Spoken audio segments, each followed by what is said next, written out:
রাজধানীর অভ্যন্তরীণ যাত্রীবাহী বাসে টাঙানো নেই ভাড়ার তালিকা, ফলে অতিরিক্ত বা মন করা ভাড়া দাবি করেন কন্ডাক্টররা।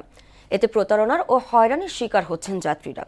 যাত্রীদের অভিযোগ বেশি ভাড়া নেয়ার, আর চালক সংশ্লিষ্টদের অভিযোগের তীর বাস মালিকদের দিকে। যদিও এক্ষেত্রে কঠোর ব্যবস্থা নেওয়ার আশ্বাস দিয়েছে বিআরটিএ। বিস্তারিত বিজন কুমারের রিপোর্টে।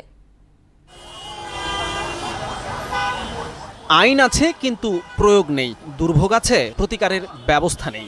এমন বাস্তবতায় প্রতিনিয়ত ছুটে চলছে ঢাকার অভ্যন্তরীণ বাস ও যাত্রীরা। যাত্রীবাহী বাসে টাঙানো হয় না ভাড়ার তালিকা, এতে প্রতিনিয়ত প্রতারণার শিকার হচ্ছেন যাত্রীরা। আমরা যারা ঢাকায় আসি প্রথম তাদের কাছে হচ্ছে একটু এক্সট্রা চার্জ করে, ওরা ওদের মতো করে ভাড়া নেয়। আমরা তো স্টুডেন্ট হিসেবে যেহেতু আসি, আমরা সবসময় 15 টাকা করে আসি, আজকে সেই জায়গায় 30 টাকা করে রাখা হয়েছে। ওরা তো মনে করেন সবসময় মার্কেটিং করে, এরকমই আর কি, সমস্যা শেষ নাই। বাংলাদেশ সড়ক পরিবহন আইন 2018-র 34-3 ধারা অনুযায়ী প্রতিটি গণপরিবহনে সহজে দৃশ্যমান স্থানে ভাড়ার তালিকা টাঙানোর বাধ্যবাধকতা রয়েছে, কিন্তু বাস্তব চিত্র উল্টো। আমাদের থেকে যে ভাড়াটা নেয় আমরা আসলে সেই চার্টটা দেখতে পাচ্ছি না, এখানে কোথাও লেখা নাই। মূল্য তালিকা ঠিকমতো গাড়ির ভিতরে রাখলে সবার জন্য সুবিধা হয়, তা না হলে তো গ্যাঞ্জাম লাগে।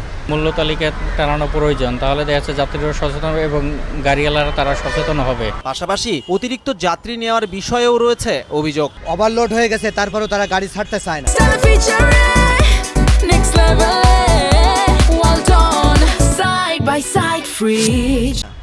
হ্যাঁ, দাঁড়ায় লোকজনের মানে দাঁড়াইতে পারে না, এমন অবস্থা লোক হয়ে যায়। যদিও এই ব্যাপারে কথা বলতে নারাজ সংশ্লিষ্টরা, আবার কারো অভিযোগের তীর বাস মালিকদের দিকে।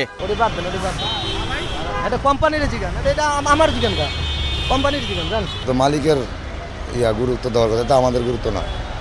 মালিক যেভাবে বলবো সেভাবে আমরা চলবো। আমরা না পাইলে কোথেকে টাঙাবো? আমরা তো পাইতে হইব জিনিসটা।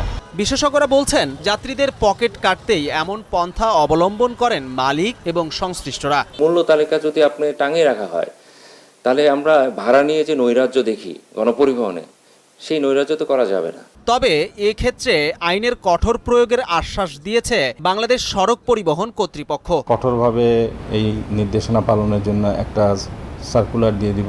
আমাদের যে নির্ধারিত ভাড়ার চার্ট আছে এটা টাঙিয়ে রাখতে হবে। একদিকে অতিরিক্ত ভাড়া নেয়ার প্রবণতা, অন্যদিকে যাত্রীদের কম ভাড়া দেওয়ার চেষ্টা। প্রতারণা এড়াতে ভাড়ার তালিকা টাঙানোর পাশাপাশি সদিচ্ছার সমন্বয় অত্যন্ত জরুরি বলেও দাবি বিআরটিএর।